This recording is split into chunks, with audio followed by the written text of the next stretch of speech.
It's a bird, it's a plane, no, it's Geek Time!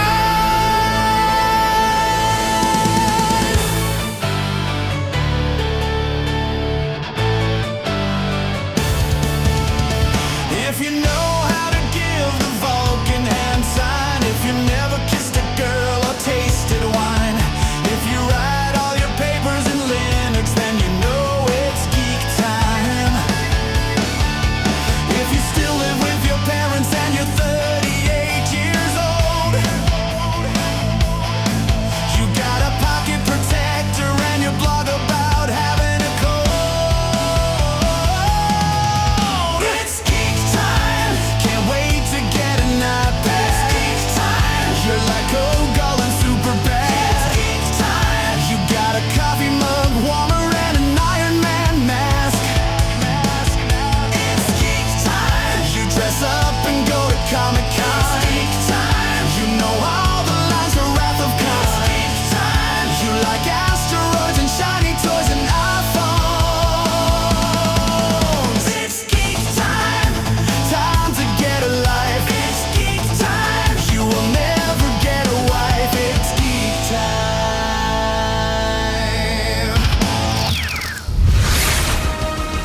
You're listening to the Geek Time Super Bowl special Unbelievable!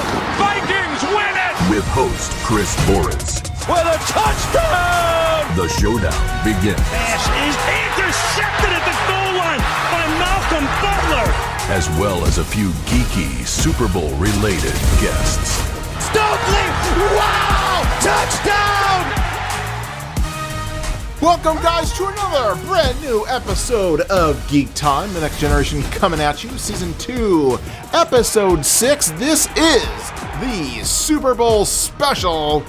Yes, and this has been a long time in the making. I have tried very hard to get some really interesting guests, even if you aren't a fan of the whole Super Bowl franchise. I wanted to get some guests that you would still find entertaining. So we've got a couple guests today. I sat down and talked with a Super Bowl winner who's got the ring and all. And I tell you what, I sat down with this guy, showed me the ring, and I was just in awe. It just was this huge gemstone, sparkled like you had to put your sunglasses on. It was so sparkly. And the other guy I sat down with actually played in the XFL. And this was exciting because I have a theory about the XFL, which I talked to him about.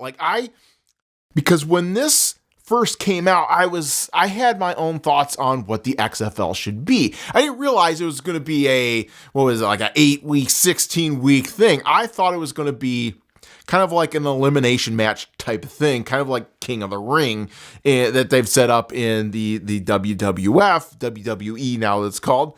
And I thought after each week, we'd see a team get eliminated, and it would just kind of like the last man standing kind of thing, which I still think to today, I think that would be amazing to see. Like you F up, that's it, you're out, you're done.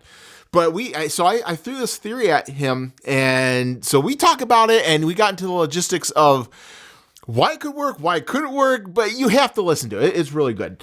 And there's another feature that I'm kind of throwing into this thing as well. I'm gonna do an Irate the 80s segment and tie that into this whole thing as well with the whole football theme. So a lot to talk about. And one of the things we do first on this show is talk about the things that I'm freaking out or geeking out over. And I've got one for both categories. And I'm going to talk about the freaking out category first because I saw that last week Catherine O'Hare passed away. And I was just like, oh man. For those of you who are old enough to remember, she got her start in the SCTV comedy variety show that kind of went up against, well, I don't want to say they went up against, but they were kind of like the answer to what Saturday Night Live was doing. But they're Canadian based, and they had a lot of great talent in that pool. John Candy, Martin Short, Dave Thomas, Eugene Levy, like they were all this close-knit family. And then one by one, as the 80s rolled on, we started seeing them pop up in movies and shows, and they just became a beloved part of your family, Catherine O'Hare included, because she went into star in Home Alone, Beetlejuice, just a host of movies that were box office gold that are still beloved today. So when I saw that she'd passed, I was like, oh man, it's just one of those things that kind of blindsides you, like, oh. So later in this episode, I'm going to be pulling out of the Geek Time Vault an interview that Geek Time did with Eugene Levy. And I don't think she talks about Catherine O'Hara so much in this one, but he does talk about John Candy. And I just ended up watching that documentary on Amazon, the John Candy documentary. And I gotta say, again, what a great documentary.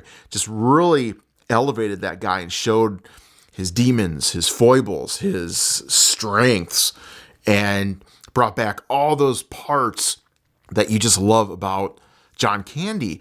And the one thing that John Candy and Eugene Levy, and he kind of points this out, is that what made him so great is that the bit parts that they did, I think, really outshined their roles in the movies. Like when you saw them show up and have cameos in movies, you were just like, oh my gosh, it's John Candy. Oh my gosh, it's Eugene Levy. And they just played those parts perfectly.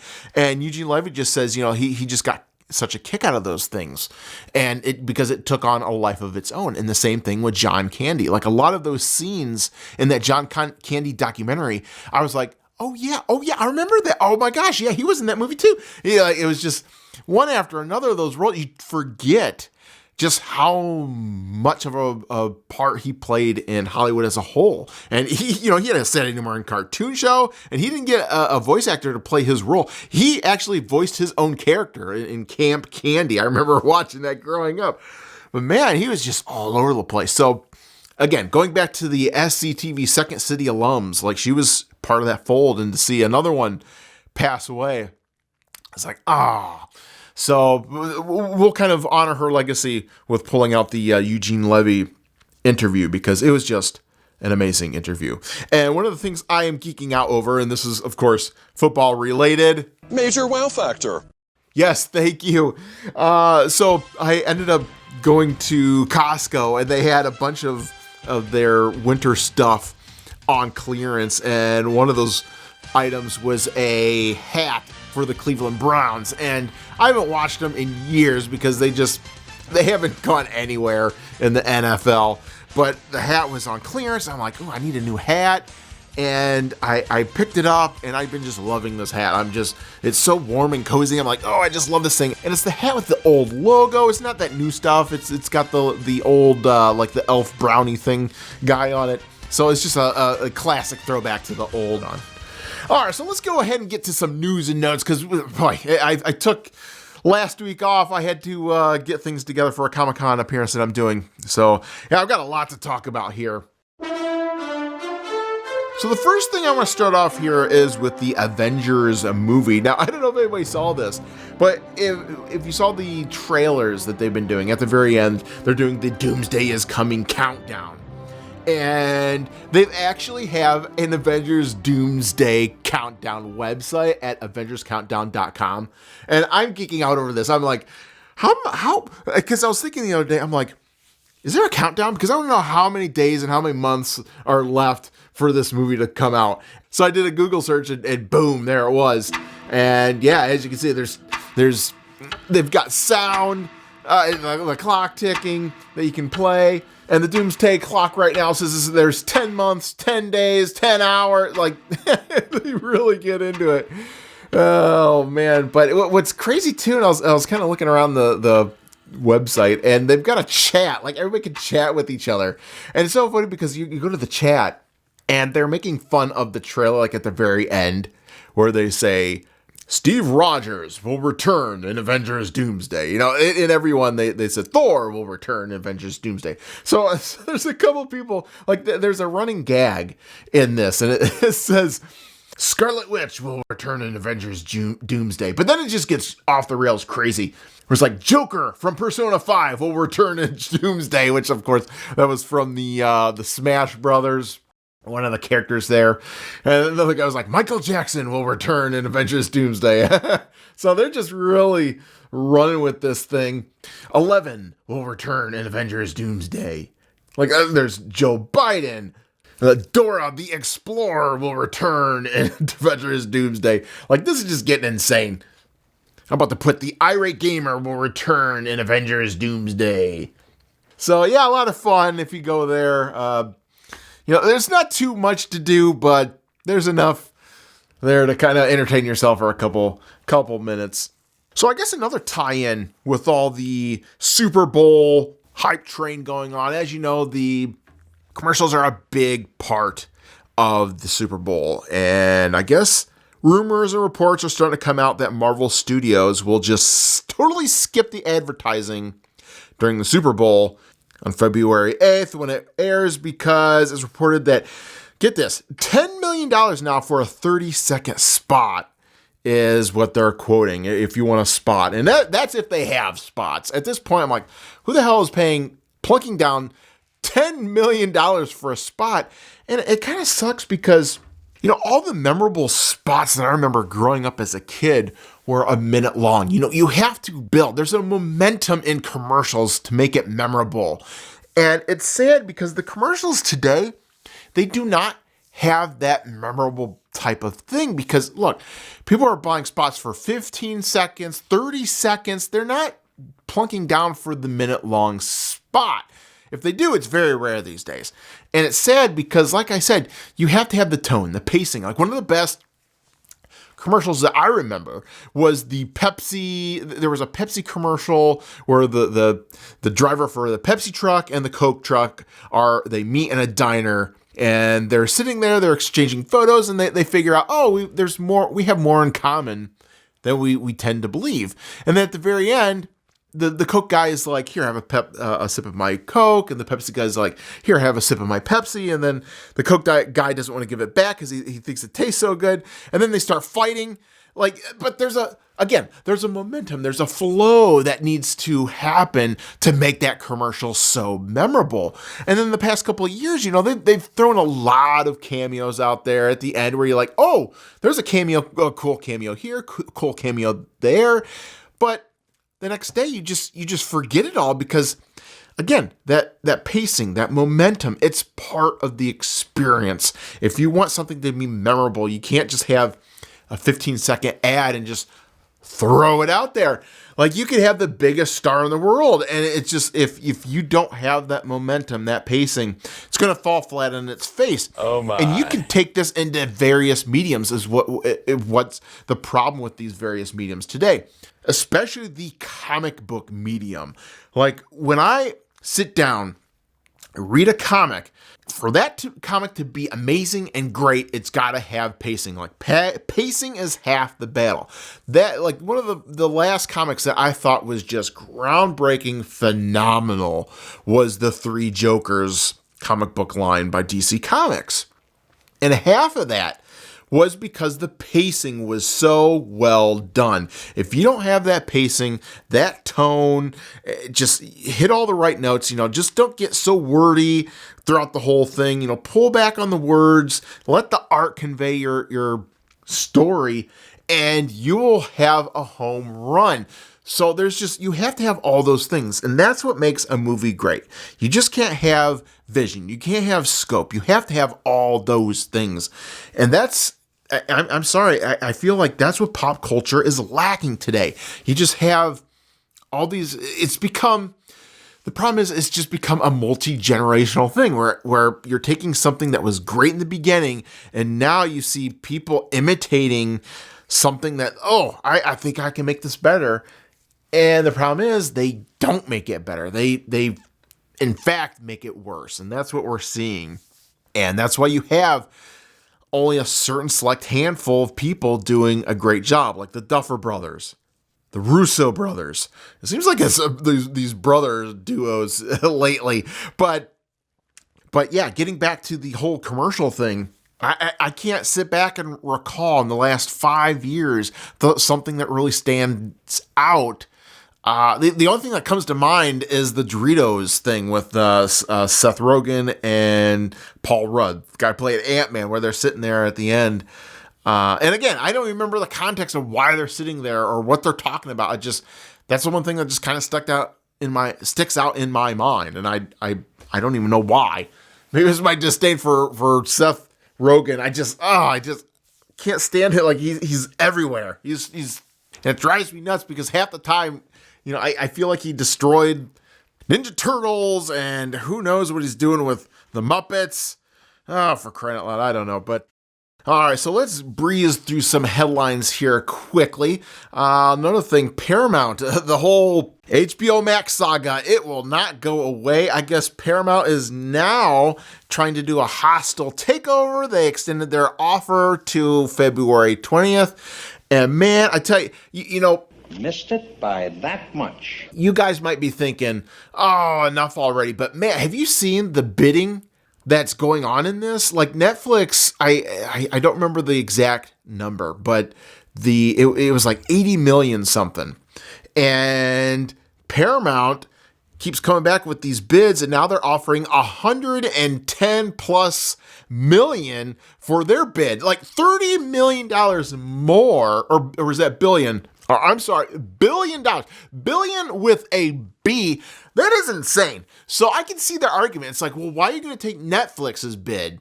Like this, like where, and they're like, where is the FCC on this?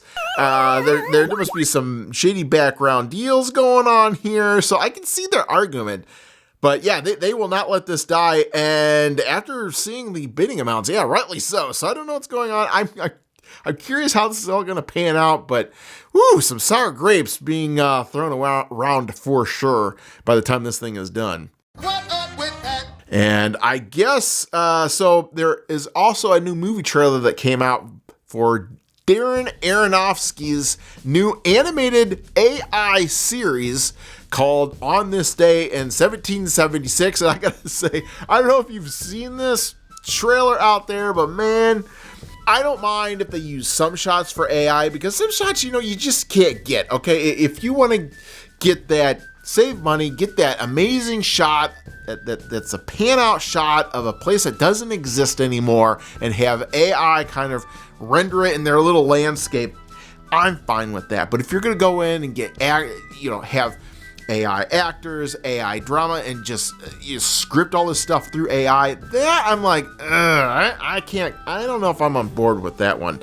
But one of the crazy things too is that they're pointing out is they have black people prominently placed in society in 1776, and I'm like, wow, I don't think they're really going for authenticity here. I mean, as much as I'm all for equality, you know, I'm more of a stickler for being a historian. I've done historical books, and when you're trying to project a narrative that just does not exist, okay, there I have a problem with too, and I guess that's a lot of people calling foul over that one as well.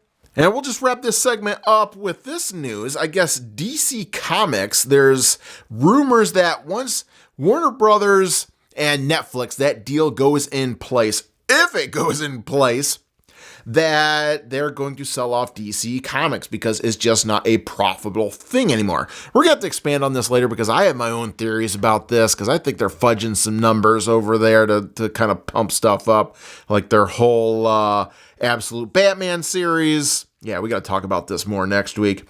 But yeah, some people are like, you know, maybe Todd McFarlane should step in and pick this up. I'm like, that's a good idea. I don't know how they're faring over there, but I think if they picked it up, Todd, I think, knows enough going on with that business that I think they could really create a model that works. Because one of my gripes is that they have 10,000 different Batman series going on right now, and I really think it's hurting the whole line. Like I said, we'll get into that a little later next week, but yeah, just kind of like a preview of some of the stuff that I want to hit up. So, all right, and with that, we're going to take our first break here. Woo! Just motor mouthing today, and we will be back with our first guest here on the Super Bowl special.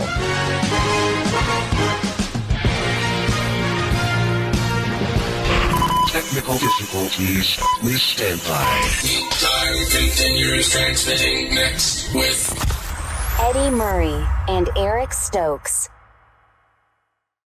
The Game Station Go by My Arcade is your latest and greatest handheld console for all things retro Atari video gaming. I've been having a lot of fun playing all these Atari classics from the 2600, the 5200, the 7800, and even the arcade games brought to you by Atari, like Atari Football, Centipede, and Food Fight. Got some Food Fight love in there. And just all these classics, Sky Raider, Skydiver, Red Baron, Night Driver, and Tempest.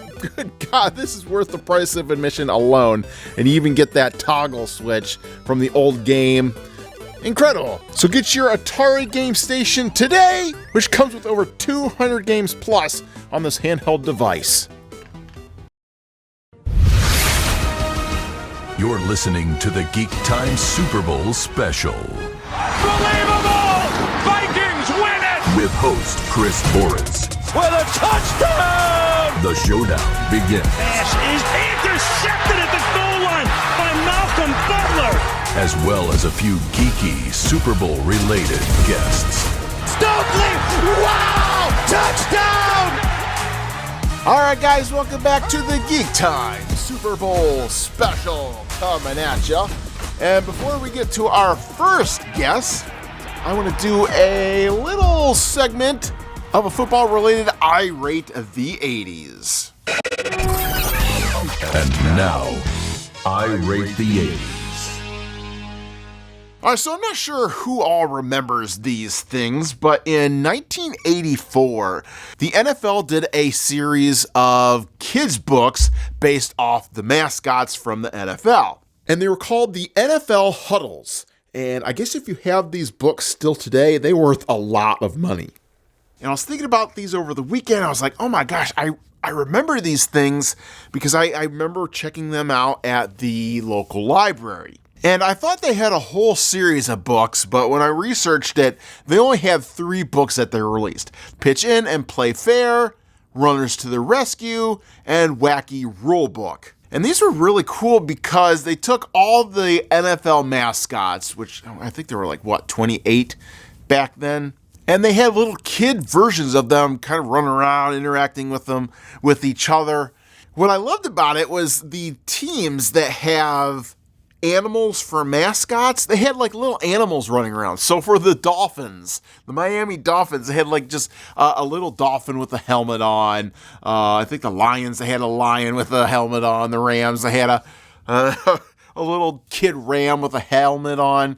But I remember I was always miffed because I grew up around Cleveland, so we had the Cleveland Browns. And when they did the Cleveland Browns, it was just this little kid with a Cleveland Browns helmet on. I'm like, oh, that's goofy. I was hoping for something like a dog or something, because we have the dog pound, but no such luck. But yeah, it's been so long since I've read them. I couldn't even tell you what the stories were about, but I just remember them interacting with each other. And as a kid, I thought these books were so cool. And I guess I was doing some online digging as well. And they also made an activity book and a poster. And that was it. They kind of gave up on it after that, but I guess 1984, if you grew up in that time frame as a boy, you're probably exposed to this, because like I said, I remember getting these at the library and just geeking out over these as a kid. So yeah, total nostalgic overload when it comes to these kids' books.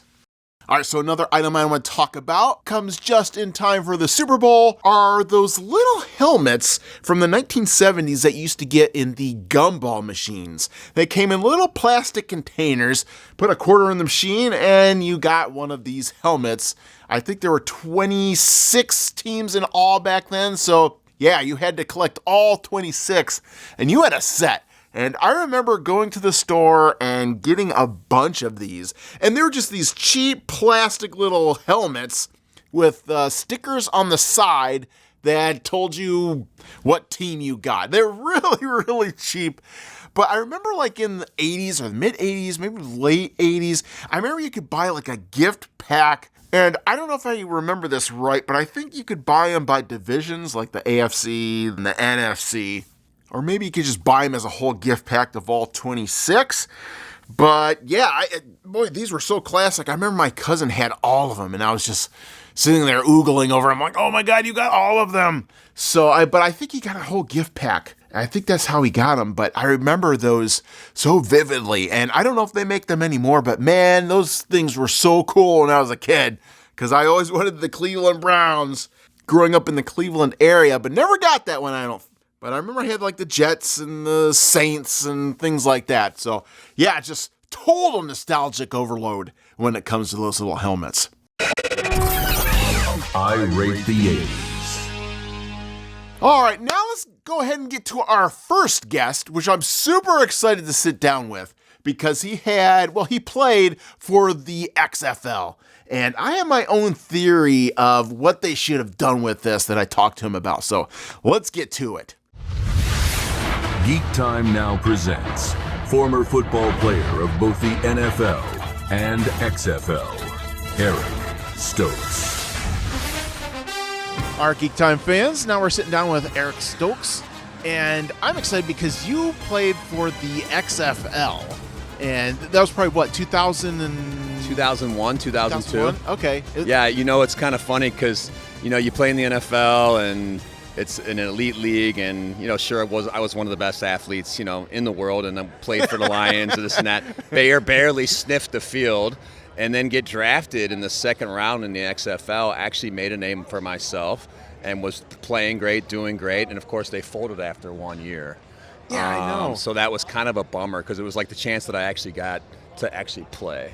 Yeah, it's crazy because I was a big fan of WWF at that time. And when Vince announced that, hey, I'm creating this football thing, I was like, whoa, mind blown. Because a lot of us grew up as football fans, and I know you played for the Oilers. Now, I grew up a Cleveland fan, so I know there's a rivalry there. Yeah. So, but yeah, it was so cool. So, did you get to meet Vince? Like, how was that experience? We actually did. He actually came to each team, and we had a 20-minute, kind of like a meet and greet with him. And after it was all said and done, believe it or not, he handpicked a couple guys from our team to go into like a wrestling school. So I ended up wanting to be a professional wrestler. But I'll tell you what, those guys talk about what they have to go through in the athleticism. Take a beating. Take a beating pretty much for nothing, unfortunately. So that didn't last very long.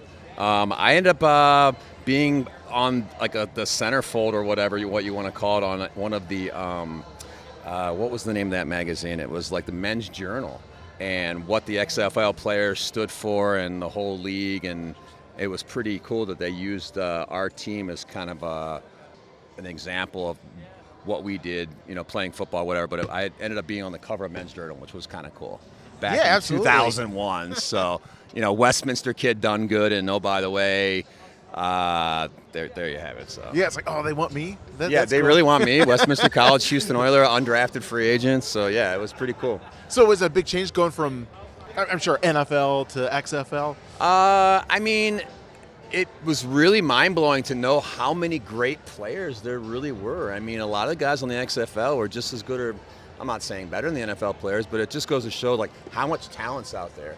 Because I thought it was all about NFL, and then you see all these guys in the XFL, and they're like 3 or 4 tight ends on the team like myself. Like, everybody's good. It's just for whatever reason, that first person fell through the crack, this person got hurt, and it just goes to show how much talent's out there. So for them to have another avenue like the XFL was a great second, third chance for guys like myself.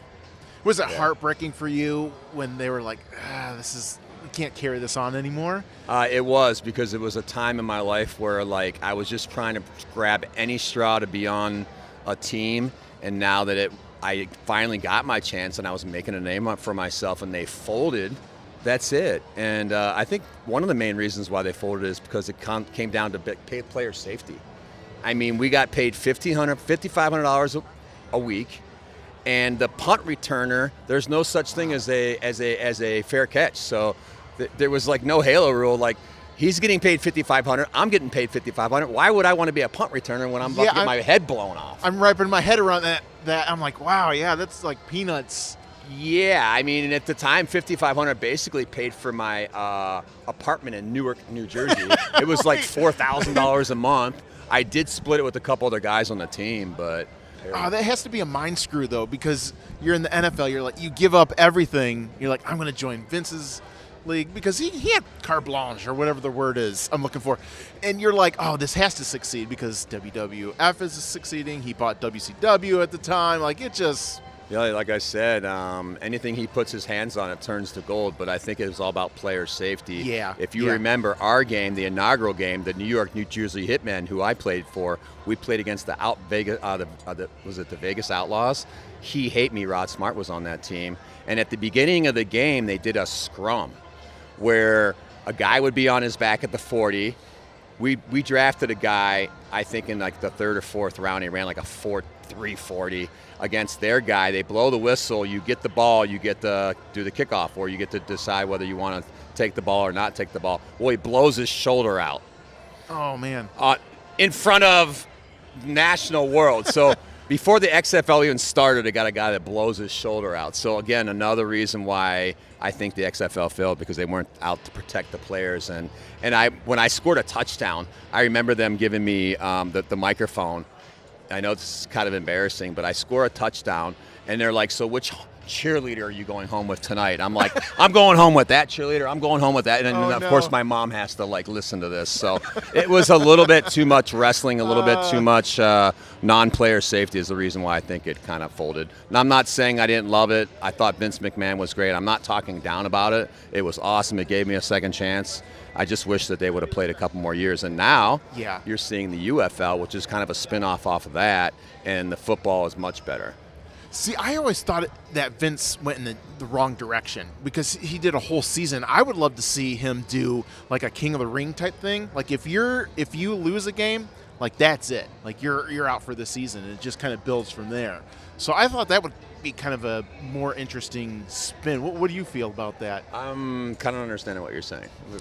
Yeah, do you know what the King of the Ring concept in wrestling? Okay, so basically, the King of the Ring. Sure, of course I know. With, the 16 teams or whatever, but it. Week, everybody gets eliminated, and that's it. I love it. The winner keeps going on until the very end. I think that's a great idea. I mean, I think we're onto something here. And see, I thought that's how he was going to structure the XFL. So I was like, this is going to be great. But it went for a whole season. I'm like, I don't know. Yeah, I think we had 8 teams, and then we had 4 of the teams made the playoffs, and then whatever, and then they end up winning. But King of the Ring would be kind of cool. But I mean, all that training, all that, for basically being the one game and you're out, and then. I mean, and all you have is $5,000 a week. Right? Yeah, $5,000. You're done. See you later. But I guess the person who won it all, and I guess that's how wrestling is right now, anyway. Yeah. Because I think only really the wrestlers with the personality, the wrestlers with that, like, I don't know what I'll say, chutzpah, or the personality, are the people that actually make the money. It's the guys at the bottom that don't make anything, Yeah. And for a guy like John Cena, how old is he? 47, 48 years old. I mean, for him to be able to do what he's doing, I mean, it just goes to show what a great athlete he is. Oh, absolutely. It's just amazing. I'm 51, and like I can run in a straight line, but that's probably about it. All right, I know you got to get out of here. I don't want to keep you too much longer, but so I thought it was interesting too. With the XFL, after they did their thing and went away, like the NFL kind of lifted a bunch of their stuff with the camera angles and stuff like that. Like, did you feel like, hey, wait a minute, that was ours? Well, yeah, the one thing that came from the XFL was the they call that, what do they call that? The zoom cam or I can't remember the technical. Yeah, term for the extreme cam. Yeah, the extreme cam. That's an XFL thing. There was a couple other things that came out of the XFL, different camera angles. I think also mic'd up. I think it was all access. Like the interviews and stuff after. Oh, that's right. They went in the locker rooms. Yeah, they went in the locker rooms. I think all that came from the XFL too. So I think that was all part of the XFL. And you know what? It's all history now. And looking back, it was a lot of fun. And yeah, I was going to ask. Like looking back on it, would you change anything? Well, I think what you said. That's the king of the ring type thing. I think changing that might have made it last or made it be a little bit more successful than it was. Maybe change the punt guy, would at least be able to do a fair catch instead of him getting his head blown off. I think a lot of people were turned off by that, not only the players, but I think the fans are like, oh, this is cool, but like really in reality, it's really not that cool. And why should he get paid $5,500 when the other guy gets $5,500? I mean, I don't know. It's like would you lose a finger for $100,000? Probably not. So. All right, well, thank you, Eric. I for sitting down with us. I really appreciate your time. And thank you, man. I got to look you up. You're quite the internet sensation on the game. Oh, thank you. I really appreciate that. Well respected. Very cool. Oh, thank you. Yeah, I'm a man of many hats. I see that. As you can say. I love it.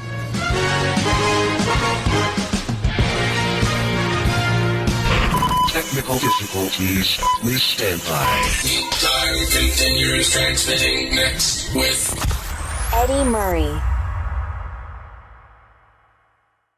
Nerd alert! Nerd alert! Attention HeroClix and nostalgia fans.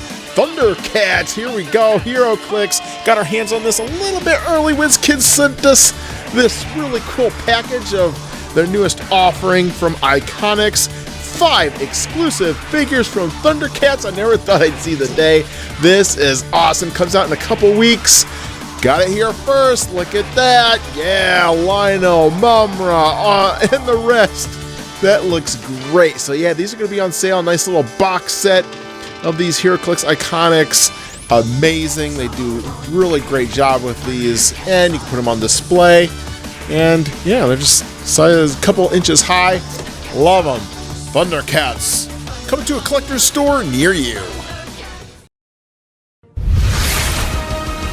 You're listening to the Geek Time Super Bowl special. Unbelievable! Vikings win it! With host Chris Torres. With a touchdown! The showdown begins. Pass is intercepted at the goal line by Malcolm Butler. As well as a few geeky Super Bowl related guests. Stokely! Wow! Touchdown! All right, welcome back to Geek Time, football fans, Season 2, Episode 6, the Super Bowl special. And we're back with another guest, and I was excited to sit down with this guy. And even if you're not really a football fan, look, I tried to bring up topics that everyone can kind of get involved with, because he was a Super Bowl champion, and that in itself I think is really darn cool. So let's talk to their next guest. Geek Time now brings you an NFL Super Bowl champion. Playing for the Dallas Cowboys in 1994, he's got the ring, and it is spectacular. He is Eddie Murray. Eddie, welcome to Geek Time. Now, you are a Super Bowl ring bearer, are you not? Yeah, Super Bowl 28 with the Dallas Cowboys. Again, great experience. I wish I had had the chance to do it with my 12 years in Detroit, but it was a great team to be a part of, and it's definitely the pinnacle of what you play football for. Nice. So I'm sure the road was long to get up to that point. How was that struggle? Well, my 12 years I played in Detroit, I had 2 winning seasons. That's all. You know, tough years in Detroit in those 80s. Had some great players. We didn't have great teams until my last year in 91 when we made it to the NFC Championship game. Now, I see, is that the ring right there? That is, Super Bowl 28 ring. Beautiful. Yes, wow. It is. Yeah. So I'm sure you get a ton of compliments on that. Yeah, well, things like this with card shows and appearances and speaking engagements and things that I do, I wear it a lot for that. But that's about it. It's not a daily thing for me to do it, kind of pull it out. Yes, I remember growing up and seeing the Super Bowl on TV. Like, that was the pinnacle football event. Sure. And I'm sure, like, what was the feeling when you're on the field, ready to run out onto the field? What goes through your head at that moment? Well, so coincidentally, the year that we played in the Super Bowl, they played the following week after the NFC Championship game, where now it's common that they have 2 weeks. Okay. So we beat San Francisco in Dallas. The next day, we're on a plane going to Atlanta for the Super Bowl. So we played in Atlanta for Super Bowl 28. So for me, it was like a regular game, even though we got on the plane, we're in a different city, but we're playing like the following week. So everything was kind of the same. Schedule was the same. We're just in a different city, but the game was really different for me. And the anxiety of being on the bus, the attention the bus has because it's a police escort, all of that kind of stuff. It didn't set well with me, And so I got into the habit of just being in a cab with the trainers. I look like a trainer. I don't look like a football player. You know what I'm saying? Yeah. So for me, that was a comfort level for me. Everything was different. There was more people outside. The excitement for the game, the pregame of people being at the Super Bowl, everything was different because they opened the doors 2 hours before the game. Well, the Super Bowl, they opened the doors like 4 hours before the game. Yes. So I go out on the field, and there's thousands of people on the sidelines, and there's celebrities. There's, you know what I'm saying, all the Right. Kevin Costner and all these people, all these are all standing around there, and the stands are like half full. And I'm going, holy crap, there's a lot of people at this thing. And then it sunk into me. I'm going, oh my God, this is the Super Bowl. You know, this is different. And I ended up having the absolute worst warm-up in my career in the Super Bowl. And Steve Hoffman, who was the kicking coach for the Cowboys at the time, goes, Ed, what the hell's going on? And I'm going, Steve, everything's different. And he goes, well, what do you mean? I said, just the routine and everybody here. I said, I'm feeling very anxious and nervous, and I never do. And he goes, well, you know, figure it out. Game's starting in an hour or so, right? You got to figure it out. But I ended up having a crappy game. Was it the pre-game. pressure that? Well, it's not so much pressure. It was just the anxiety of what the game was. Yeah. It was different. Everything was different. I tried to make it like every other game, but it was different. Well, what ended up happening good for me was Buffalo kicked off, and Kevin Williams, our return guy, he returned it to the 45-yard line of theirs. He almost scored a touchdown on the opening kickoff.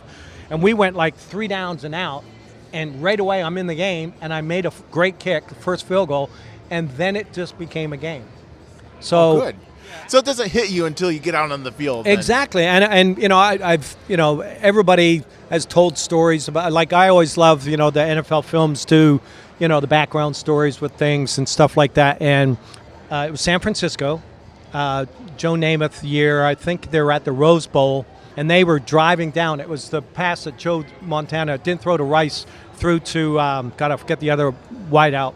So it's tense, right? It's tense, and there's a timeout, and they're in the huddle, and Joe Namath, oh my God, there's John Candy behind the goalposts over there. Oh, wow. And they're all going, yeah. And he but that's how relaxed Joe Namath was, that he had time to look around in a pressure situation on a game-winning drive for the Super Bowl, to win the Super Bowl, that he picks out a celebrity that's in the in the stands behind the goalposts. Again, everybody has a different way to kind of how they handle things, and for athletes, it's always a routine. What year are we talking then when you won? It was the 92-93 season. Okay, 92 gotcha. season, but 93 Super Bowl. And that was with the Dallas Cowboys. Dallas Cowboys. Okay. Yeah, last year against Buffalo that they lost. Is there no greater feeling than getting a ring and then putting it on? Oh, absolutely. I mean, like I said, hopefully everybody is playing to try to get to that pinnacle and win the game. Definitely a great relief to have that opportunity and to win. Did you always see celebrities in the stands and things like that? Was that a common no, thing? I didn't. Oh, okay, know. I was trying to just when the game was on, I'm focusing on what I needed to do. But like I said, some people handle it in different ways, and something like that. I think Joe made the comment to try to relax everybody. That's how I kind of analyzed it.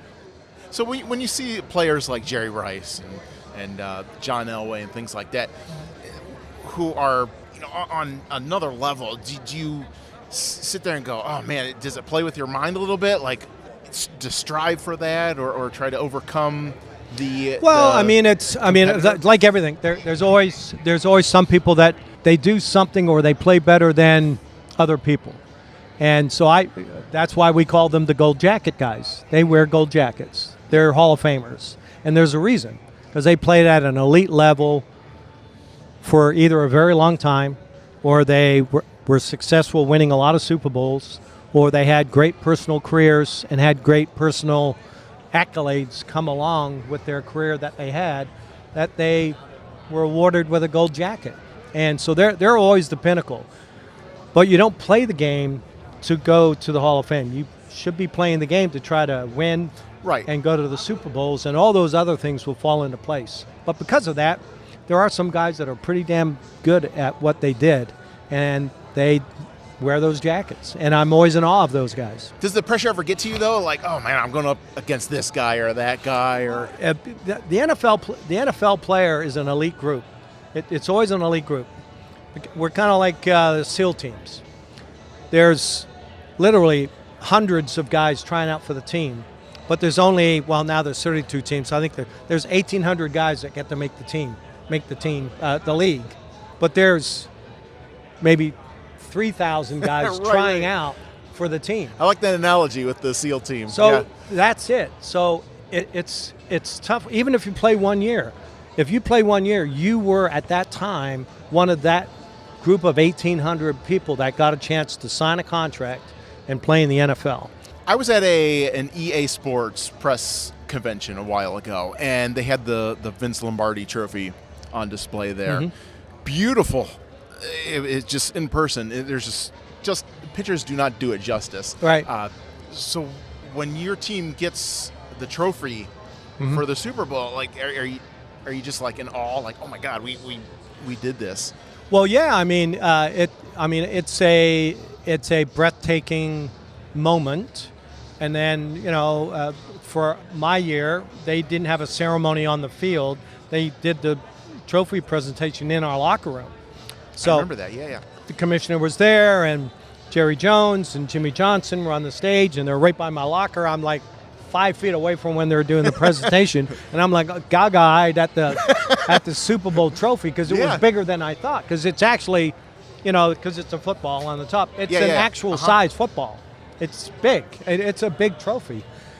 But the thing that really hit me and meant a lot to it, Jerry Jones had Super Bowl trophies made up from Tiffany, who makes the Super Bowl trophy up, smaller ones, and gave them to every player. Oh, really? And it's sent to my house. I remember getting this package, and I'm picking it up and go, what the hell is this thing?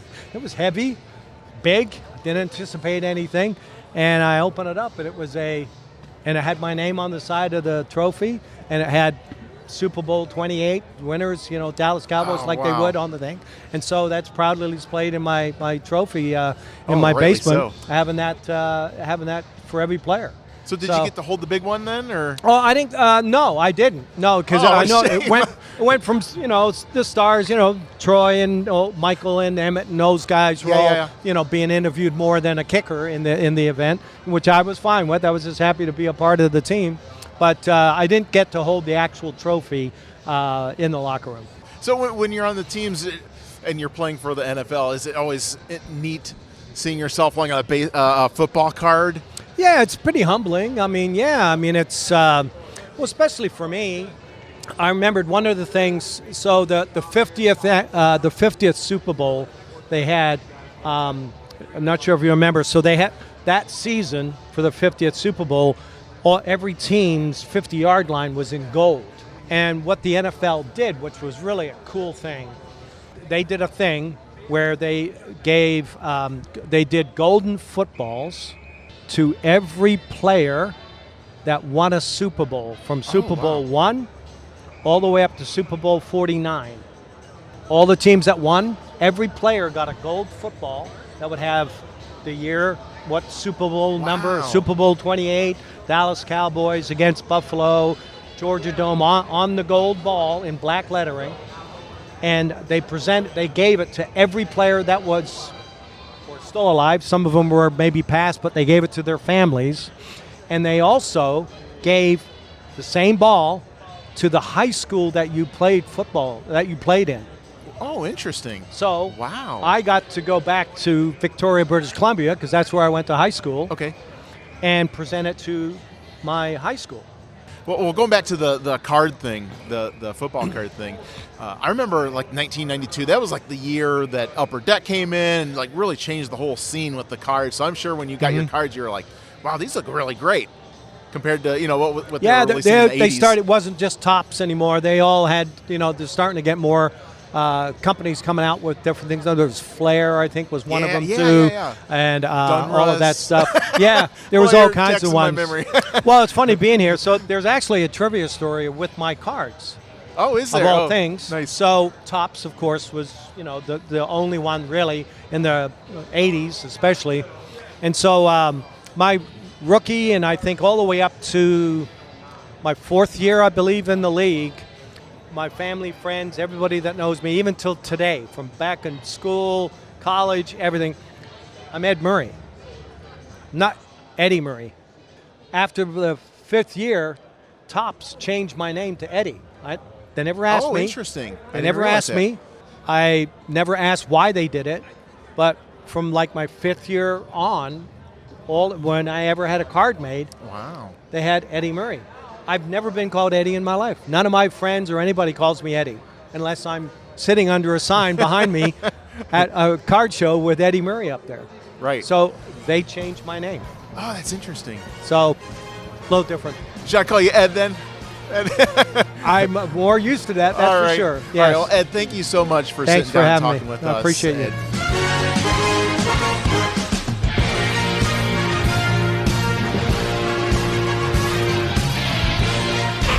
Technical difficulties. Please stand by. Geek Time continues transmitting next with Eugene Levy.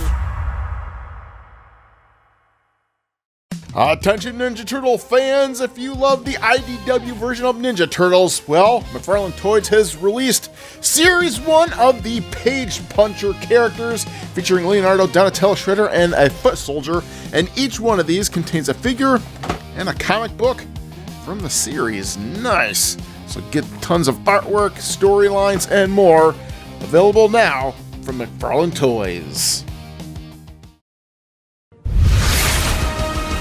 You're listening to the Geek Time Super Bowl special. Unbelievable! Vikings win it! With host Chris Boris. With a touchdown! The showdown begins. Pass is intercepted at the goal line by Malcolm Butler. As well as a few geeky Super Bowl related guests. Stokely! Wow! Touchdown! All right, welcome back to Geek Time, and now we're going to be going back to the Geek Time Vault to pull out an interview that the Geek Time crew did with Eugene Levy from SCTV fame, and this pays homage to Catherine O'Hare recently passing away, which is sad, and this is a really great interview that you really have to hear. And now, the Geek Time Vault. Geek Time is honored to welcome America's favorite father, dog owner, car salesman, and comedian, Eugene Levy. Eugene Levy, welcome to Geek Time. Hi. Excellent. Hello. That was something. Boy, I'd kill for that guy's voice. We are literally thrilled to have you. I've been a fan of yours forever, and You're the one. Well, I listen, am the I've one. been looking for you. I could talk SCTV with you all day long, but I'm sure you probably talked SCTV all day with a lot of different folks. But that's when I became a fan of yours with Mel's Rock Pile. I never get tired of talking about SCTV. It was the the kind of the highlight of my career. The most fun we've ever had was kind of doing that show. It was funny with SCTV. I thought it was like some sort of SNL. I don't want to say ripoff, but when I didn't know what it was, and then I tuned into it, I go, "Oh my God, this is great!" It was mind-blowingly great. Yeah, well, it was unlike SNL, which is a live show, and which has it kind of encompasses its own pressures. We didn't have that. We were a post-production show. And so we were able to do things that were maybe a little subtler or a bit more interesting because we didn't necessarily have an audience there where you have to hear the laughs, and if you don't hear the laughs, then now what? Yeah. It's not as funny as we thought. If we thought it was funny, we'd put it on. That's what I thought made SCTV so exceptional, because SNL, as Ralph alluded to, was what it was, and Python had its followers, but there's so much subtle, clever humor I felt on SCTV. Yet you had characters that were completely over the top as well. But the thing that and you could tell me if I'm wrong as a fan, but the original cast, it seemed like you guys, like when the cameras went off, you were having a good time and really sort of enjoyed each other. Oh, we're all good friends, and still are. To this day, we had a ball doing the show. We'd heard stories because I started working with Gilda Radner and Dan Aykroyd in Toronto before they went on SNL, And we would hear stories from Gilda about how horrible it is, and what a grind it is from week to week, and how it's so cutthroat, and it was just so foreign, to us, because we were just this namby-pamby group of friends that had a good time working together and being together. And like John said, and it came through in the comedy and everything. You just felt a sense of these guys are having fun. Yeah, we enjoyed the work. We did what we thought was funny, and there was nobody to tell us that we couldn't do it. It truly was the inmates running the asylum. And a testament to your ability, your cast, with Andrew Martin, Catherine O'Hara, John Candy, Joe Flaherty, Dave Thomas, all of you made your mark in many different ways, crossing over into feature films, and some actually ended up on SNL. And but I always felt that was sort of the breeding ground for truly brilliant comedy. The breeding ground actually was the Second City Theater. Yeah. That was the breeding ground for it, and the television show was an extension of the Second City Theater. It became Second City Television, SCTV. So that was a good beginning point if you're spending your life in comedy. There were some great golden rules that we learned in the Second City Theater that I kind of hung on to for the rest of my career, which is always work at the top of your intelligence level, and that includes doing like cheap characters that we did on our show. But still, as cheap as some of the characters were, everything around those characters was grounded. It was all. We tried to kind of hang on to that golden rule. It's just kind of write smart, That's what Second City was. And never assume you're smarter than your audience. And why don't people follow that maxim anymore? Because in a lot of comedy, they seem to play to the lowest, or assume the audience is stupid versus appreciating its intelligence. Yeah, because audiences aren't stupid, and people appreciate a smart comedy. And but those comedies that do that tend to make more money, which I'm not sure what that says necessarily. If you feel you have to broadcast your joke, maybe you do have to broadcast your joke if you want to hit more people and make more money. Our show never really got the kind of audience that Saturday Night Live got. It was always considered kind of a cult show. So you're really playing to people who enjoyed that kind of comedy that wasn't laid out, where you could discover as a viewer the comedy in the show yourself. And you can laugh at what you want to laugh at, and you don't have to laugh at what you don't want to laugh at. Or it might take 2 or 3 episodes for you to catch on to that character and really start loving whatever. If you don't get it right away, it'll happen, We sometimes, our producer would come down and say, geez, I'm looking at this joke here on the page. Do you think anybody's going to get that? We said, well, we get it. We get it. I get it. Yeah, but do you think if they don't get it, are they going to find it funny? We find it funny. Right. That's why it's in the show. So that's what it was. That's sort of true with so many things that you really have to kind of tune people out a lot. And if you have a passion for it, whether you're doing a radio show or building a computer and designing it, love it, and then hopefully your passion, your love, and bring everybody to it. Right.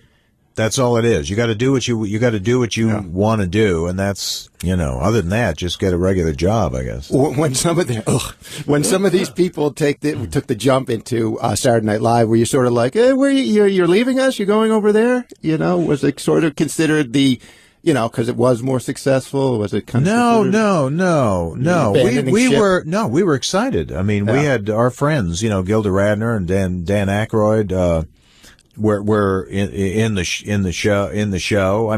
Lorne Michaels was a Toronto guy himself, but I didn't know. I knew of him and knew that he used to, have a comedy team years ago up there in Toronto, but we were excited for our friends. And in actual fact, had Saturday Night Live not gone on the air, there wouldn't have been an SCTV. Because it was SCTV, it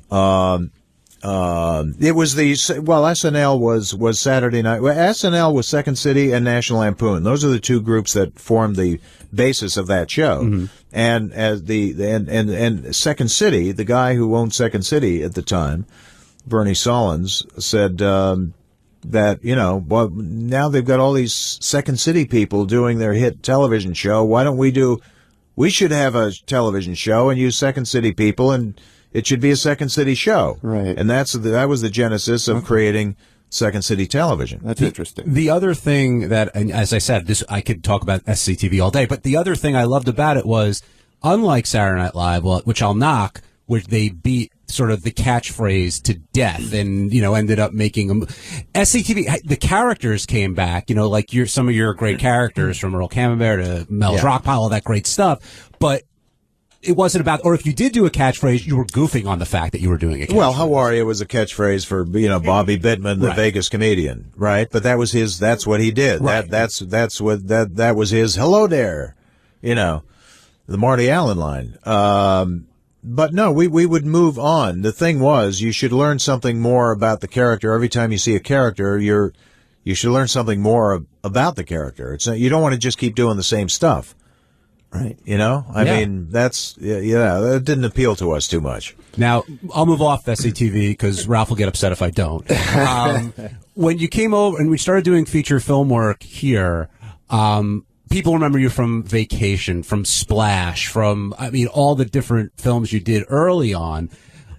Was the plan for you all along? Is that where you wanted to go? Is that what you wanted to do? Or were you just happy being a comedian, whatever the forum may be? I think it was really just about working. I mean, when we started out, it being in show business, the ultimate goal was to get a check every week, kind of.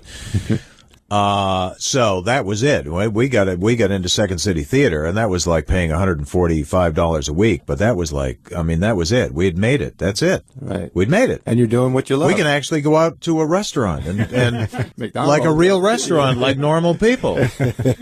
The movies that came up while we were doing SCTV and then after were you get a call about it, and I guess you go in and do it. There was no game plan, really. In the late 80s, I kind of moved. I got disenchanted with acting and started directing just because I don't know. I found it more interesting, kind of. You know what I mean? Mm-hmm. The days were going faster, and I got into that for a few years until I realized that, I'd much rather be working with the actors and not talking about what lens I want to put on a camera or whatever. Well, to me, you were always one of those people when somebody didn't even know who you were. Your little 2 minutes in Vacation was just brilliant. And it's just the biggest thing I remember about that movie is the line of, you think you hate it now, but wait till you drive it. Yeah. It's just so great, and then moving into Splash, even, as your roles expanded, you just got better and better, but I'm saying even the smallest role to me was just memorable. Well, the smallest role, I remember, my memory about the only thing I remember about shooting that day was it was so hot shooting in Glendale. Looked like you were in the valley. Oh, it was hot. But I remember waiting to that, knowing after the movie was done, Harold Ramis, who directed the movie and also was on our television show SCTV in the first season. They went on to become a big kind of writer director mogul. The great Harold Ramis, fantastic. And I remember he was going to be on David Letterman's late night show, so I stayed up. I was in my bedroom up in Toronto, and I said, "Oh, Harold's going to be on the show tonight." So we started watching the show, and then Harold just sat down, and the first thing out of Dave Letterman's mouth was, "How funny was Eugene Levy as the salesman in that car thing?" Right, the first thing out of his mouth. And I bolt up out of bed thinking, "Oh my God." And Harold's going, "Yes, well, Eugene, of course, is kind of funny." And Letterman went on about that scene. It was just a little scene. Oh, that's great. That's great. And my heart was thumping. It was pretty exciting. Letterman was right. I am a character actor. That's kind of what I do. And a lot of people mistake the fact that you mistake me for a comedian, and I'm not a comedian. I've never done stand-up. I couldn't get up on stage and do 20 minutes. That's not what I do. But I do get a kick out of, in character, I can do what I have to do to get my laughs. And that's what I do. I love those little pop-in things where the character comes in 2, 3, maybe 4 times in a movie. I don't have to carry any baggage. I don't have any exposition. Yeah. I have none of that stuff I've got to carry. My job is just to come in and make the scenes funny. And And you do that so well. Now, are there movies? I mean, you've done so many movies. Is there a movie that, like, you were surprised it took off? And the reverse of it, was there a movie that you were doing that you were surprised that it didn't do well? Like, did you know Vacation was just going to be huge? I mean, like, you know, I didn't know. No. I didn't know. Splash. American Pie. Splash was a move. Well, my very, very first movie. Legitimate movie. I'm not talking about Cannibal Girls. It was done in 1971. Well, some people might get, right? Jason might like that. But my first legitimate movie was in 1979, working with Michael Douglas on a movie called Running. And when I got hired for that movie, I was so excited because I thought, well, this is it. This is great. I've got it made. He was just coming off the China Syndrome, and great movie, Oscar nominated as a producer and as a big breakout movie star. And I thought, this is fantastic. Running, it bombed so bad. I was going to say, I don't think I know that movie. It was like the only movie that Michael Douglas did that just bombed. and so that was kind of a humbling experience. A movie that also I thought was going to do great, unfortunately for the wrong reasons, the Serendipity, which I loved. I thought Serendipity was one of the great romantic comedies really ever made. I thought it was John Cusack's one of his greatest performances. I thought he was fantastic in it, but it came out, it was released 2 weeks after 9/11. Right. And it just, nobody wanted to see New York in a romantic light at that time, and it did absolutely nothing. My mom has it on DVD, so. Serendipity? Yeah. Yeah, I've seen it. It's good. I love Serendipity. It was actually a movie that I bought for her because then if I had a girl over the house, I'd be like, oh yeah, let's watch this. Because I really like it, but I didn't want to say it was my movie. You know what I mean? No. So It's just something that's around. Yeah, why don't we put this on? Why don't we put my mom's movie on? Yeah. Well, and you brought up Splash, which... Yeah, Splash I thought was probably... Ron Howard was still kind of starting out then. He had just what did he do? Night Shift before that. Right. And I guess that was a reasonably successful movie with Michael Keaton. So I figured that's a legitimate movie that I didn't know it was going to be huge. Right, a mermaid movie. But you and John Candy and again, Daryl Hannah's wonderful, Tom Hanks wonderful, but you and John Candy steal that film. Well, Tom was great, and thank you for that. But I think John stole the movie. John was really funny in that movie. Yes, he was. That character. Yeah, what's so great about your role in that scene and everything about your part in that movie is, you're not being bad. You're set on, that you want to prove that she's a mermaid, and you do this thing and embarrass her, and then you have this turnaround. It's just so great. Well, you could tell the guy just had some personal problems. Yeah. That's pretty evident. Face is wrapped. You're a big old mess. That I thought would kind of do well. Armed and Dangerous. I did quite a few movies with John Candy. I don't know. I was going to bring up Armed and Dangerous is one of my favorite movies from childhood. I think it's so funny. Very underrated. Very underrated. And and very, very, very underperformed, financially speaking. I just wanted to ask you, how was shooting the assless chap scene? And ask you what it was like to do movies with John Candy, because I know obviously you worked with him forever, but John was again a very, very really kind of close friend, and I loved working with. And we loved working together because our sensibility was the same. We loved playing these kind of doofus characters that weren't the sharpest pencils in the drawer, but kind of had a nice heart, So we enjoyed that. Our Schmengi brothers. Characters, we really, really loved doing those. Yeah, I just loved working with John. And Armed and Dangerous was a movie that it didn't do that well. And I remember there was maybe a problem with the ending. They were trying to get a good third act going in the thing, and that I remember that was a bit of a problem, but it worked enough. It just didn't open. I mean, it really didn't open, and I thought Oh, well, this is interesting because it was my first time I was actually kind of above the title, kind of co-starring, and I realized when you're in a lead role, there's a lot of responsibility on your shoulders. I mean, you really, if a movie doesn't do well, it's really your fault. It's really a problem. You know, nobody's going to blame the script. They're just going to go right to the guy. And I thought, this is, I don't know, maybe this is not my thing. I'd rather just go back and pop in here and there. John Candy had opened movies, so you didn't. John was good. John had some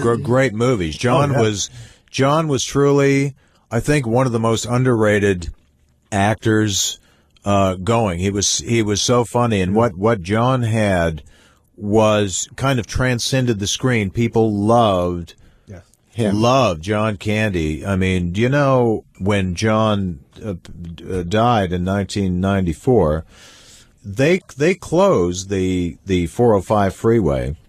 We were on our way down to the we were in the funeral kind of procession going down to the whatever you call that, not the cemetery type place. And we looked around. We were in the car, and there was a lot of the kind of the pallbearers that were there at the funeral. And we looked around. Somebody said, "Look at that! Look out the window." And we looked out the window and realized there's no traffic on the 405 freeway. We said, "Oh my God, this is like there's not a car on the road. They've closed the road." And as we're looking at all the off ramps, we see the cops holding the traffic up onto the off ramps. And so we get to the cemetery, and I happened to say to one of the cops that was standing there, I said, "Boy, they closed the freeway. I can't believe they closed the freeway, because normally you've got to travel in traffic if you're going to the thing." He said, "Well, that's a decision that's made by the LAPD and the California Department of Highways, and the only other times they've closed the freeway was for a presidential cavalcade and when the Pope came to visit." Wow. That was it. Wow. Yeah. So people loved John Candy. You know, the cops, I mean, they just loved him. He just transcended what was going on, and he was just one of the funniest guys. Yeah, and he was also one of these guys in a little role. He would just kill it. Like he was in Vacation too, the security guy there. John was the Vacation, playing the nerdy, guy running the park's closed, moves outside. That's it. That's it. You know, I love that movie. That's it. Yeah. John was great. Yeah, John was great. So you've made people laugh, for so many years. What makes you laugh? I know you don't like comedy that's insulting to people and hurtful and things like that. And when you sit down and you want to laugh, what makes you laugh? There's not like one definitive answer. Things can come out of the blue. I mean, I'm not big on slapstick necessarily, although I love the Stooges. Somebody can just kind of turn and just walk into a wall, and if I'm not expecting it, it's funny. I mean, I will laugh at it. But as a rule of thumb, I happen to like comedy that's just grounded in truth, comedy that's kind of grounded in a reality. Not that I wouldn't laugh at the movie Airplane, right? Because I thought that was great. The only problem with that is when you're dependent on each joke, and as long as the jokes are great, it's funny. But as soon as the jokes stop, the movie's over. There's no investment in the movie. Yeah, you can't have a moment of realism. Right. Then you take a movie like Broadcast News, which to me is one of the all-time great comedies. And I'm totally kind of into the story. Even like this is Spinal Tap, where it's as kind of wacky as it is. Those characters are you're into the characters. They're kind of real characters. Yeah, they believe they're real, not smart characters, and that's what we try to do with our movies as well. Is just try and keep an emotional involvement with the audience, and that to me is the best kind of comedy. Yeah, in the films you do with Christopher Guest, I mean, talk about being involved with the characters. I mean, every character in those films has their own story times 10, and I think that's what makes those films so exceptional. I mean, the jokes are great and you're laughing, but you're very involved in whatever the situation may be. And a lot of times you'll pose, wacky scenarios, yet every character is taking their job very, very seriously. Yeah, every character believes in what they're doing. Well, a big part of the writing on those movies is developing the character and developing these characters. And the deeper we go into developing the characters, a lot of times storylines come out of that kind of work their way, into the movie. In our scripts, we would have just a paragraph or a page on character description, where in a normal screenplay, a man walks into the room, man 30s walks into the room. That's about it. But we actually put backgrounds and where they went to school and what the names of the books that they wrote and everything else in the actual story. So the actors who are improvising have enough meat on the bone, so they have something to fall back on, right? Well, before we let you go, so the big thing, American Pie came out, and that reignited your career. And I had read that you did all the sequels for like under $10,000, and you had a contract that you tore up, or I don't know where that came from. Okay, so that's not true, because that sounded crazy to me. No. Tear up a contract that was why would I in do the all high the six figures. Yeah. Why would I do all the sequels for under $10,000? Yeah, okay, good. No, I was worried about you. No, that doesn't make any sense. I don't know where. I'd love to find the article that people are getting this information from. That is not true. The actual I wouldn't do it fact for under $10,000. The fact of the matter is, I did those movies, those straight to DVD movies you're talking about. I just in general says to repeat 8 American Pie I did movies. research, so I put this note in, and every reference I found to it would just link to something else referencing it, but I couldn't find an actual article with in quotes. But it did say that you did the 3 direct-to-DVD videos for virtually free. And this makes no sense. Is it on Wikipedia? It's on IMDb. The only reason I did those movies was because I was making a lot of money for it. That makes a lot more sense. And quite honestly, it was just a matter of days. It was like a 3-day thing, and I did it. But I did stipulate that I want to control what I do, what my character does, and I want to be able to rework my scenes if I don't like the scenes the way they're written. I wanted to protect my character in those movies as much as I could, and because I do love the franchise. Yeah. It's a very big part of my life.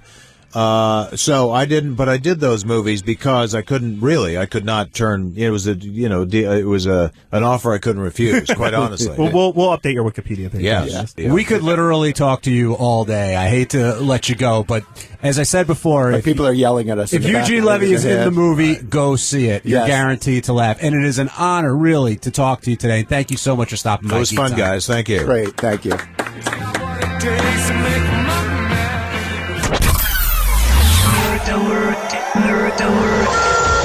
Warning. Geek Time will return after these messages. The Irate Gamer Show is now on Blu-ray in 3 classic editions. You've got the first Ultimate Collection featuring seasons 1 through 6, the second one featuring seasons 7 and 8, and the last third collection featuring season 9 and 10. Relive all your favorite moments from the show with over 100 episodes in all, with tons of bonus features, deleted scenes, commentaries, and more. You can get all of them for one low price on the Irate Gamer store, which is found at GhostDrChris.com. You're listening to the Geek Time Super Bowl special. Unbelievable! Vikings win it! With host Chris Boris. With a touchdown! The showdown begins. Pass is intercepted at the goal line by Malcolm Butler. As well as a few geeky Super Bowl related guests. Stokely! Wow! Touchdown! All right, welcome back to the last segment of Geek Time, the Super Bowl special, season 2, episode 6, and I want to do some TV news here. So yeah, a lot of interesting things to talk about. So I guess they're doing Kenan and Kel. They are returning.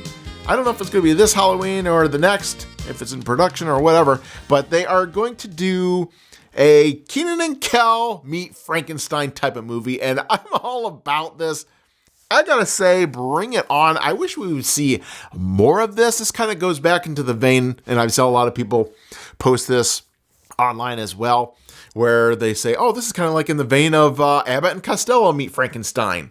But more than that, this just harkens back to all those cool specials that you saw in the 1980s that you don't see anymore. Like, nobody really wants to gamble on this stuff anymore, especially on network TV. Like, back in the day, back when there was only 3-4 channels to choose from, you always saw this kind of stuff. Like, at night, you could always count on all these different variety shows. Like the Smothers Brothers would come out with a variety show. You'd see the Brady Bunch doing their variety show. Like, whatever the flavor of the week would always come in. Like, Kirk Cameron probably had a variety show at some point because he was big back then. Like, you always saw variety shows. And then around the holidays, you'd see like the big stars of the day doing Halloween specials, Christmas specials, Thanksgiving specials. You don't see that anymore. Like, my God, there was actually Easter specials. Was there Flag Day specials?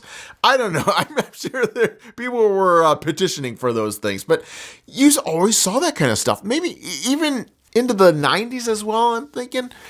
But yeah, you always saw that stuff. It didn't matter if it was prime time, kids programming. Like, you always saw that stuff. And today, that landscape has been cleansed of that stuff. So I'm hoping, okay, so Kenan and Kel, even if you don't like them from, Good Burger fame, from all that, so even if you don't like them, like, I think this is a step in the right direction. I want to see more campy stuff like this. Everything does not have to be serious, groundbreaking, whatever. Let's get back to the fun. Like, this is just really cool. So I really do want to see them come back and meet Frankenstein, get back into all the crazy stuff that we saw growing up. It's good for the kids, good for the family. I hope it's not just going to be like in a streaming exclusive, which I think Nickelodeon is on the Paramount app. So I hope it's not just going to be allocated to that. I hope we get to see this pop up somewhere like on Nickelodeon or the Family Channel. What is that? A&E or something. But yeah, I would love to see more of this. I say bring it on. So another thing in the news that I have to talk about, we got to go back to Star Trek because there's so many people still talking about Star Trek. And it's so funny because the fans hate it. All right. And I just keep seeing in my Facebook feed, there is a huge divide between fans and people that own Facebook groups that love Star Trek. Like, they all love it. The fans all hate it. And I don't think I've seen one Star Trek fan site on Facebook criticize this new show, this Starfleet Academy, which makes me wonder, are they getting paid to review this thing? Look, now that is not out of the realm of possibility. Back when I did E3 and I was doing the whole video game thing and really putting my name out there in the industry with all those people, you find out really quick, this is a pay-for-play program going on here. Like, if you get a game and you want free games sent to you to review, like, you cannot sit there and bash the game because they will stop sending you games. And they will stop inviting you to their booth at E3, and you stop getting the perks. So I wonder if this is what's going on here. The payola, there's got to be a word for this that we can coin, like a payola program that's going on here behind closed doors. Because I saw it firsthand. I got in hot water when we got invited to E3 one year when the Beatles rock band, or was it rock band? Beatles rock band? I can't remember who owned that company at the time, but I remember when we went in there and I reviewed rock band, the Beatles rock band at E3 there, I said something off comment. Like, I had a snide remark. And I remember when we came home, I got in trouble by the publisher. What was it? Like Rockstar Games? Or was that it? I can't remember what the publishing company was, but I remember they had their panties in a bunch. They're like, you need to take out that video, and threatening. And I tell you, the company that I worked for, they were scrambling. They're like, we need to fix this. Can you edit this out? I was just like, wow, really? Okay. Strong arming the strong-arming us to bow to your will. Okay, I saw very quickly how the game is played, and it just got only worse from there. Like, if you're going to sit there and badmouth Nintendo, you know, you could just forget about being invited to their Nintendo booth that year. So you had to really watch your P's and Q's around them. Unless you're like a Conan O'Brien, then you have a free-for-all. Then it's like, well, you have carte blanche to do whatever you want. But, you know, peons like me had to really, really mind their P's and Q's. So when I constantly see all these Facebook groups just standing up for this show, and all these people in the comments are just like tearing them apart, like, are we watching the same show? And what's more hilarious, though, is that they're standing up for this show, but the ratings aren't even there. Like, the ratings, I guess there's some ratings charts that people are bringing up, and the thing, after all the controversies died down, this thing just like fell off the charts completely. Like, nobody is watching this show. And that right there, there's my number one argument. If this show is so great, then how come nobody is watching this thing? So there you go. There's your litmus test, which logic clearly dictates that the needs of the many outweigh the needs of the few. And I've even commented that in a couple groups, and nobody even wants to touch that comment with a 10-foot pole. Oh my. Yeah, oh my indeed. So they keep sitting there and defending it like, oh, this is so progressive. The Star Trek was not always woke, and I'm just thinking, no, it wasn't. If you're going to put, and their go-to argument is, well, you had a problem with Captain Janeway as a female captain, and I was like, no, I wasn't. I could care less. I just remember the argument back then being like, is she going to be a strong enough role model because all the captains were men? But, you know, they proved right away that, hey, she's got the chops to carry this out. And I think she did a great role. You know, you have to find that balance of being, you know, that female lead, but at the same time being a nurturer of your crew. Make it so. With this latest iteration, the problem is that, look, last week, George Takei dropped a huge nugget when he put it precisely that Star Trek, the Starfleet, is a maritime social structure. Like, all these people writing the scripts for Star Trek today seem to forget that this, at its core, is supposed to be the military of outer space. They've completely forgot about that, and it's become Dawson's Creek / Party of Five. I don't know what's going on, but yeah, it's just when you have a captain. Look, again, I don't care that the captain in this new series is female, but when she's just very disrespecting the chair by sitting in it weird and, not sitting in it properly, like, listen, lady, you're in the military. Yeah, granted, it's 800 years in the future, but you're still in the military. You are projecting order in this maritime military structure. So don't give me that crap of, oh, well, Star Trek was always woke. No, it was not like this. This is just pure chaos. Star Trek was never chaos. In fact, Gene Roddenberry was very, very adamant about saying that his characters are not flawed. We've reached a part in our culture where we have fixed the little nuances in life, so you can't have their lives in total chaos, but the alien races outside of them can have chaos going on. And I remember hearing and reading, and I remember seeing in the documentaries back then that the scriptwriters had a hard time figuring out the voice of the show until, around the third, fourth season, where they really got a handle on, oh, okay, well, this is how we can structure the show. And that's why Deep Space Nine did so well, because they're like, okay, well, let's bend that rule just a little bit. There's still a lot of order, but we're going to implement some shades of gray into this. But they still presented Starfleet as very orderly and following a code of conduct. With this new series, that sucker has gone out the window, and that's why people are pissed. This is not Star Trek. This is not Star Trek in any other form. No. And one of the things I find is absolutely hilarious is, I guess, William Shatner, old captain of the Enterprise himself from the original series, has come out and he said that, look, why don't you just put the franchise in my hands and I know where to take this thing and I'll take the ball and take it where it needs to go. Prepare for rubbing speed! And when I heard that, I was like, yes, that would be a great idea because he's in it. He's been in it from the beginning. If it wasn't for this man, you wouldn't have Star Trek.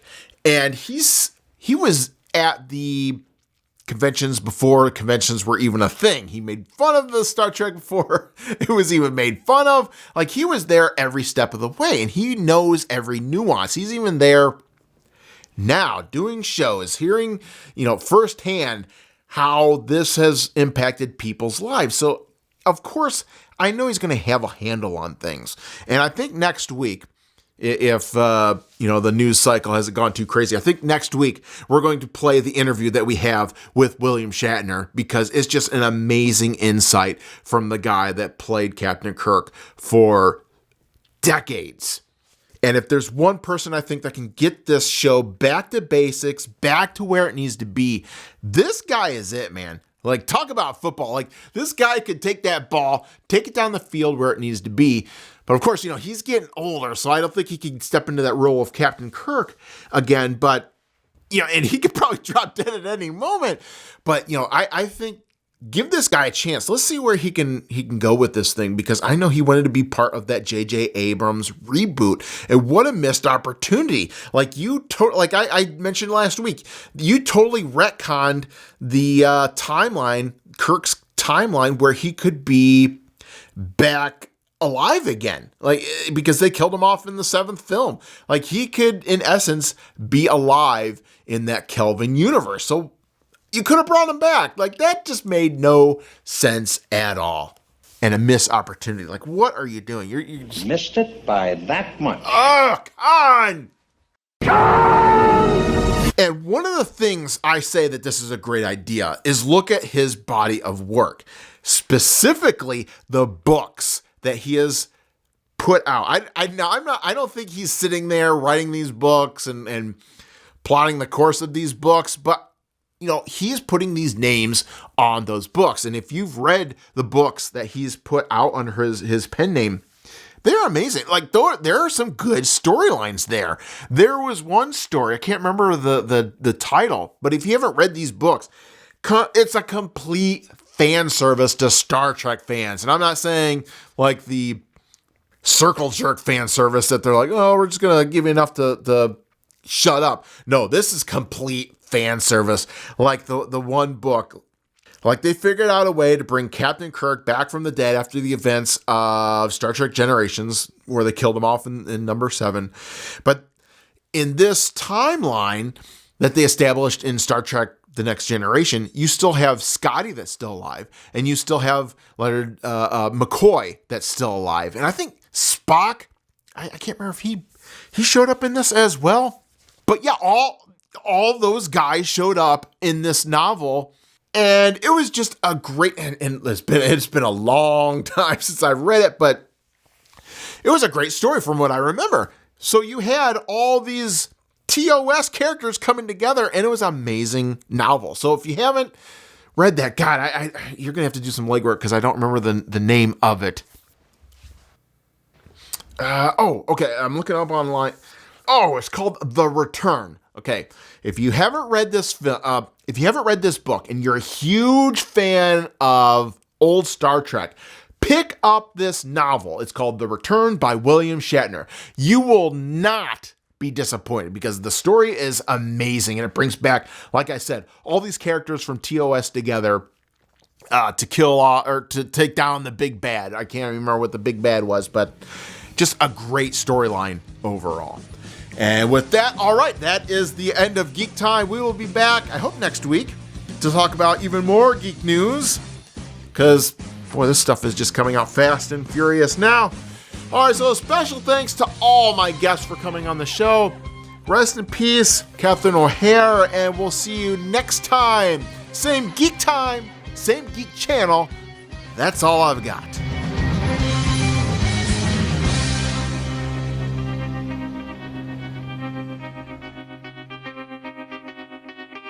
Live long and prosper. Geek Time.